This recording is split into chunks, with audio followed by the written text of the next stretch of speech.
Assalamualaikum dan salam sejahtera semua. Hari ni aku nak cerita satu benda yang agak mind blowing dan agak sedih juga kalau kita fikir balik lah, iaitu tentang pak-pak.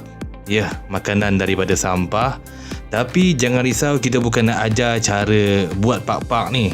Kita cuma nak faham kenapa benda ni wujud, dekat negara mana dan macam mana orang proses sejarah dia, beserta dengan fakta-fakta pelik yang mungkin tak pernah dengar sebelum ini.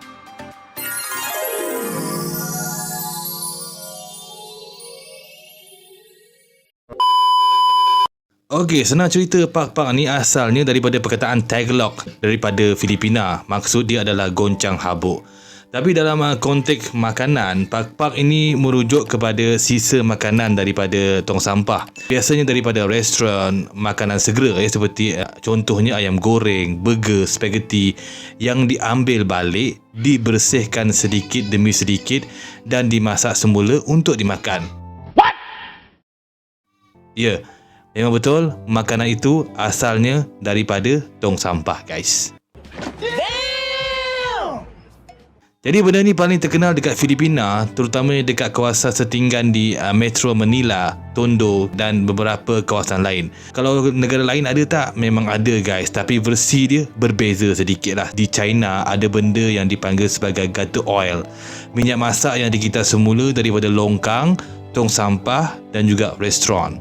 Manakala di negara barat ada dumpster diving, tapi itu biasanya aktivis anti pembaziran yang ambil makanan yang masih elok bukan daripada tong sampah busuk. Tapi pak-pak ni memang paling sinonim dengan negara Filipina. Kisah pak-pak ni mula tersebar sekitar tahun awal 2000-an bila wartawan antarabangsa mula buat liputan dekat kawasan Selam Filipina, ya. Jadi Reuters pernah buat laporan pasal keluarga yang bertahan hidup dengan pak-pak ni, manakala CNN pun ada buat dokumentari. Setiap kali ekonomi negara Filipina ni teruk ataupun harga makanan naik, isu pak-pak ni pun turut naik semula, guys. Dan kalau kau tanya aku macam mana pak-pak ni dikumpul dan disediakan, dia ada beberapa proses yang mereka selalu lakukan lah. Yang pertama, kutip bahan-bahan sisa-sisa buangan daripada tong sampah restoran.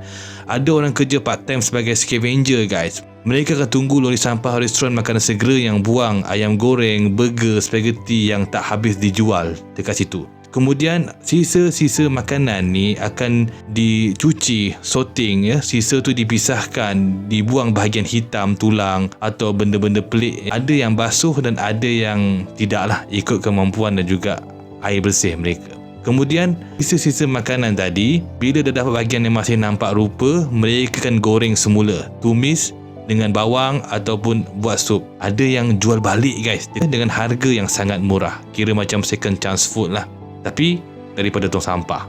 Oh my god, wow. Berkenaan dengan risiko kesihatan, yes, of course, yang ini memang tak payah cakap panjang pun kau dah boleh agak kan. Pak-pak ni adalah high risk gila, guys. Makanan daripada tong sampah selalunya memang dah tercemar dengan bakteria Salmonella, E. coli. Lepas tu terdedah pula dengan terik matahari, serangga, kotoran. Walaupun masak semula, tak semua bakteria dan toksin mati, guys. Ada toksin yang kekal walaupun kau rebus lama macam mana sekalipun. Jadi efek dia cirit-birit teruk, keracunan makanan, jangkitan usus, malnutrition terutamanya untuk kanak-kanak, dan dalam kes ekstrim mungkin boleh bawa kepada kematian. Tapi mereka buat juga, guys, sebab tak ada pilihan, guys. Jadi kita pergi kepada fakta unik dan juga mitos berkenaan dengan pak-pak ni. Ada beberapa benda pelik pasal pak-pak ni yang orang jarang tahu. Yang pertama, perkataan pak-pak juga digunakan dalam budaya Filipina. Maksud dia adalah singgah dulu sebelum balik selepas lawat kubur untuk goncang sial. Yang kedua, dekat sini ada komuniti yang panggil pak-pak ni sebagai bacoy. Nama nampak sedap, guys, tapi sebenarnya itu adalah sisa makanan, ya. Ada penjual yang ada perniagaan tetap, ya. Kutip pagi, masak tengah hari, jual petang. Dan ada juga yang campur beberapa jenis fast food ni, ayam goreng campur spaghetti, campur burger, menjadi satu lauk dinamakan sebagai pak-pak special mix. Aku teringat pula lah mix grill dekat Sharing Planet ni. Nice. Jadi walaupun nampak macam hopeless, tapi sebenarnya ada NGO yang cuba bantu, guys. Antara usaha yang pernah dibuat adalah program Food Rescue. Restoran beri makanan yang masih selamat sebelum dibuang. program makan tengah hari komuniti oleh NGO tempatan, kemudian latihan kemahiran untuk penduduk Selam ni supaya mereka ni tak perlu bergantung kepada makanan pak-pak ni. Kemudian kempen kesihatan dan sanitasi untuk elak penyakit bawaan makanan. Tapi selagi masalah ekonomi tak selesai, pak-pak ni masih akan wujud. Jadi kesimpulannya, pak-pak ni bukan sekadar kisah pelik daripada luar negara. Ia adalah simbol bagaimana manusia boleh sampai tahap sanggup makan apa saja demi hidup. Kita yang hidup selesa ni, bila tengok isu macam ni, bukan untuk judge guys, tapi untuk sedar bahawa masih ramai yang struggle. Jadi kalau korang rasa video ni berinfo, jangan lupa like, share dan subscribe. Ada cadangan, tinggalkan di ruangan komen. Terima kasih sebab tengok sampai habis. Jumpa lagi di video yang seterusnya. Assalamualaikum.